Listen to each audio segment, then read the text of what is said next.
et bonjour à tous, j'espère que vous allez bien.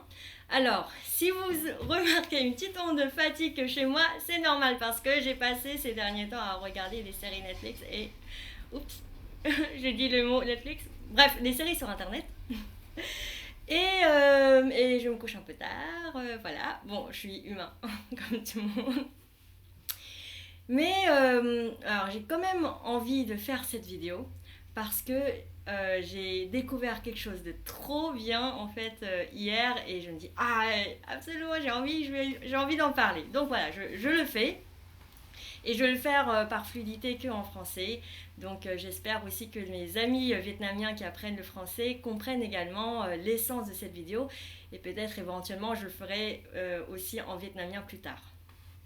Alors, quel est le lien justement en fait entre une langue et surtout la langue vietnamienne et la culture et le comportement aussi des Vietnamiens? J'ai appris ça hier en fait en discutant avec quelqu'un qui donne des cours de chant. Et je lui ai envoyé, pour raconter la petite histoire, mes vidéos justement où je chante, dans lesquelles je chante en vietnamien et également en français. D'ailleurs, si vous ne l'avez pas encore écouté, vous pouvez aussi regarder dans la liste de mes vidéos, entrez dans en fait la section Dance for Fun et vous allez trouver tout ça. Alors, avant de rentrer dans le vif du sujet, je vais déjà vous expliquer les bases de ce que c'est une voyelle et une consonne. Une voyelle, c'est A, E, I, O, U. Et c'est ça que je trouve trop beau. Parce qu'en fait, dans le chant, une voyelle est considérée comme quelque chose qui ouvre, c'est un flux d'air en fait, qui relie la terre jusqu'au ciel. Et moi je trouve ça, mais oui, c'est ça. Écoutez, lorsque je fais une voyelle, A, E, I. Alors là, ma voix, je pense que c'est... ça reflète peut-être un peu ma fatigue. Bref. Alors, ah. Pour faire une voyelle, il y a besoin justement de cette ouverture. Et une fluidité. Plus c'est fluide, plus ça relie facilement de la terre jusqu'au ciel, mieux c'est en fait. Et plus c'est beau quelque part. Et je trouve, waouh, mais ça c'est complètement la vie en fait. Relié par, puisque l'homme en fait c'est aussi la reliance entre la terre et le ciel. Ah, I. Vous sentez cette colonne d'air? Alors que la consonne, écoutez bien. P, B, que, se, je, me, te. Quelle est la différence entre pe, que, te, je, me, te avec A, E, I, O, U? Hé hé, je pense que si vous posez la question à un enfant, il serait capable de le dire. Déjà, il y a une fermeture quand on fait une consonne. Réellement une réelle fermeture. Quelque part. Pe, pe. Voilà, j'ai bien fermé ma bouche pour pouvoir prononcer une consonne. Alors que A, E, I, O, U, même si ma bouche elle bouge, il y a une fermeture un peu plus importante, mais je ne ferme jamais complètement. Parce que si je ferme ma bouche ou quelque chose complètement à l'intérieur de ma bouche, je ne serai pas capable de prononcer une voyelle. Et donc, dans le chant, et surtout le chant lyrique, puisque la personne fait ici du chant lyrique, eh bien, l'objectif, c'est de sublimer, d'accompagner cette colonne d'air qui relie la terre jusqu'au ciel. C'est pas quelque chose qui va casser justement cette voyelle, mais qui va l'accompagner. Comme par exemple, je me te se, plutôt que te be fe. Alors je dis ça pour essayer d'illustrer, mais je suis pas du tout experte en chant lyrique ou quoi que ce soit, j'en fais pas, ou pas consciemment en tout cas. Mais effectivement, quand j'ai entendu ça, je me dis, ah ouais, c'est vrai, ça fait sens. Et mais pourquoi je parle de ça? Quel est le lien justement entre la langue vietnamienne et tout ce que je viens de dire? Eh bien, elle a expliqué qu'en fait, quand elle entend le vietnamien, elle était, comment dire, étonnée sur l'importance justement des consonnes dans la langue vietnamienne. C'est très tranchant. Il y a énormément de consonnes et ça écrase en fait. Ah ouais. Et là je me dis mais ça prend tout son sens puisqu'en fait le vietnamien c'est une langue monosyllabique. Et donc dans cette langue monosyllabique la plupart du temps en fait eh bien chaque mot c'est une syllabe et le mot du coup commence la plupart du temps par une consonne. Comme par exemple je pourrais dire en vietnamien Xin chào, tôi tên là Vũ Lê Thùy Dương. Hôm nay ngoài trời cực kỳ là đẹp luôn và có ánh nắng mặt trời này. Voilà, vous entendez à chaque fois tôi tên là Vũ Lê Thùy Dương. Il y aura toujours une consonne. Alors qu'en français, bonjour, ici il fait super beau. Je suis en train d'expliquer la différence entre les consonnes, les voyelles, le lien avec la culture et la langue. Culture, voyelle. On entend bien justement beaucoup plus en tout cas les voyelles et beaucoup moins ce côté tranché des consonnes. Ce qui confère du coup en fait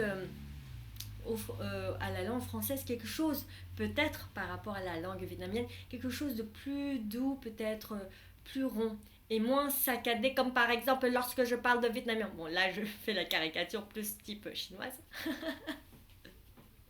ou asiatique dans le cliché des Français. Mais c'est vrai que la langue vietnamienne et chinoise, donc j'ai appris le chinois, donc je pourrais confirmer que c'est aussi une langue monosyllabique. 你说什么？我叫做我是越南人. Donc pareil, c'est tac tac tac comme ça. Et la plupart du temps aussi, ça commence par une consonne. Et si vous remarquez bien, ce côté un peu tac tac tac tac tac, militaire, fermé, eh bien on retrouve aussi pas mal en fait en Asie et aussi en fait au Vietnam, alors surtout aussi en Chine. Et à l'intérieur, il y a moins d'ouverture du coup, puisque la voyelle elle ouvre alors que la consonne elle ferme.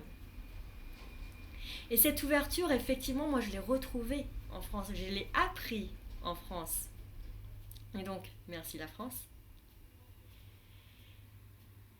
Et quand je fais le lien donc, avec la culture vietnamienne, ce côté ne t'ouvre pas finalement quelque part à toi-même, ne t'exprime pas réellement, mais tu dois écouter, tu dois te soumettre avec cette fermeté. Et la discipline, c'est quelque chose qui est extrêmement importante et valorisée au Vietnam. Pas l'expression de soi, surtout pas l'expression de soi en dépend de la discipline, des règles. Et donc en fait les consonnes, donc ce qui ferme, remportent sur l'ouverture des voyelles. Autre chose également, si vous avez déjà aussi vu une de mes vidéos qui explique la différence entre la langue française et vietnamienne au niveau de la voix, de l'intonation, là je vais répéter. Pour parler vietnamien, ma voix elle est plus au niveau de la gorge, donc je vais dire ah, alors que le français ça va être ah, tôi tên là, alors que le français c'est tôi tên là, je suis française. Il y a une différence, vous entendez? Et même quand je parle français, parfois en fait je retombe dans l'habitude de la langue vietnamienne avec la voix qui se situe un peu plus au niveau de la gorge lorsque je parle un peu comme ça. Et lorsque je parle un peu comme ça, et bien du coup de plus en plus je fais la langue, enfin je retourne avec ma culture, ma langue vietnamienne.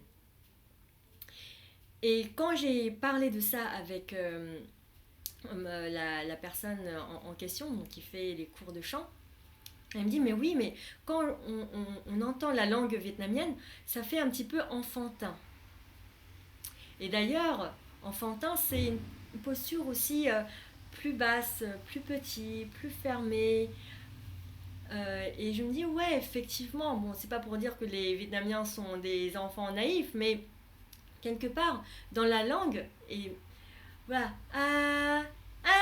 xin chào, il y a quelque chose effectivement aussi paradoxalement un peu plus ouvert, spontané par rapport en fait comme un enfant, plus jovial et joyeux aussi, mais enfantin, donc du coup qui est en position plus basse. Et l'enfant, qu'est-ce qu'il fait?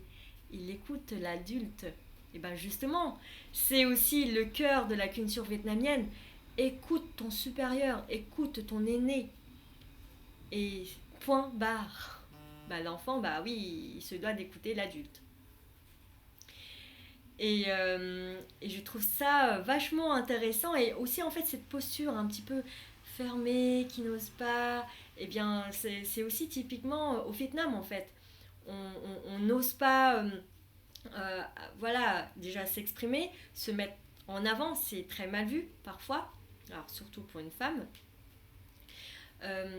Bon, on va se mettre en avant d'une autre manière, mais face en fait à l'aîné, au supérieur, là c'est toujours profil bas. Mais par contre, au Vietnam, il y a aussi cette expression spontanée, un peu plus enfantin. Hay quá, yeah. Alors en France, c'est pas du tout comme ça que la joie est exprimée. Il y a voilà. Entre amis, en fait, au Vietnam, on se lâche plus, en fait, dans ce sens. En France, ça sera différent.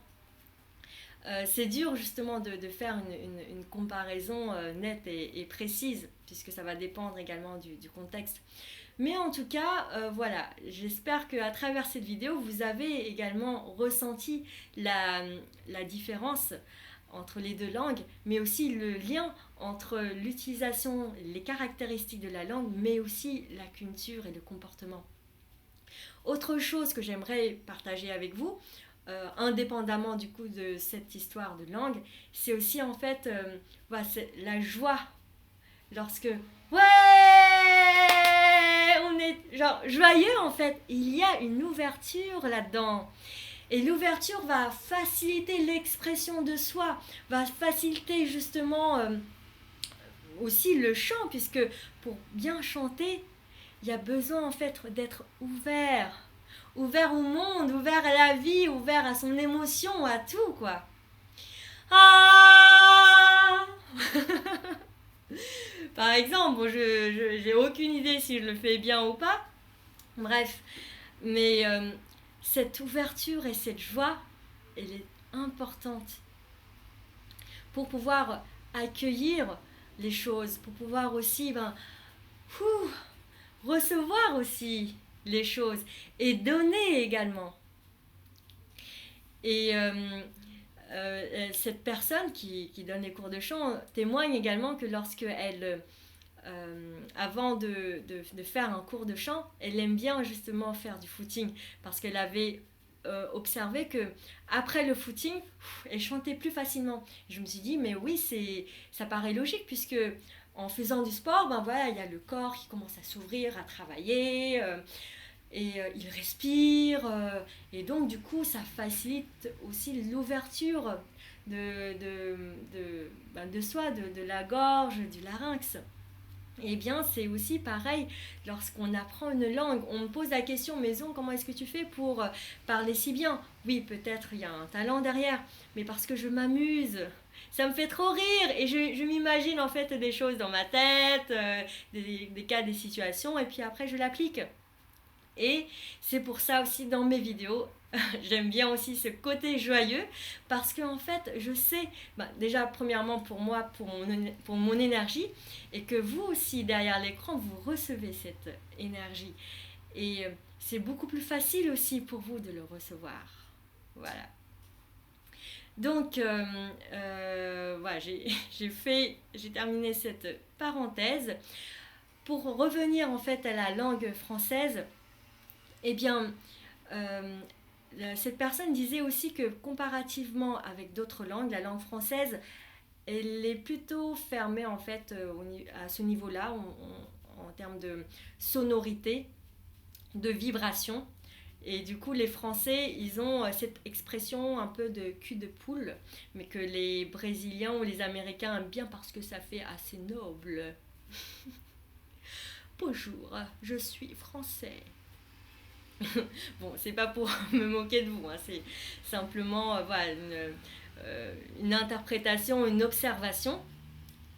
Et alors que du coup, c'est cette limitation au niveau de la sonorité fait que, en fait, a priori, de ce que j'ai compris, le français va avoir du mal avec certains sons. Parce qu'il ne va pas forcément entendre ou avoir l'habitude, puisque en fait, le champ d'utilisation est assez limité. Alors que d'autres langues, comme par exemple l'italien. Hey, ciao, bella! Hey, come va? Si, grazie mille, tutto bene. Eh bien, il y a une ouverture.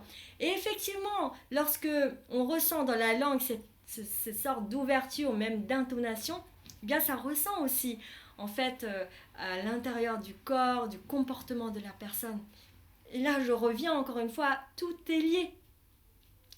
Et moi, comment est-ce que je fais pour bien parler une langue? Je ressens et j'intègre en fait l'intonation, le comportement, la culture de la langue, et je fais comme si je suis la personne du pays.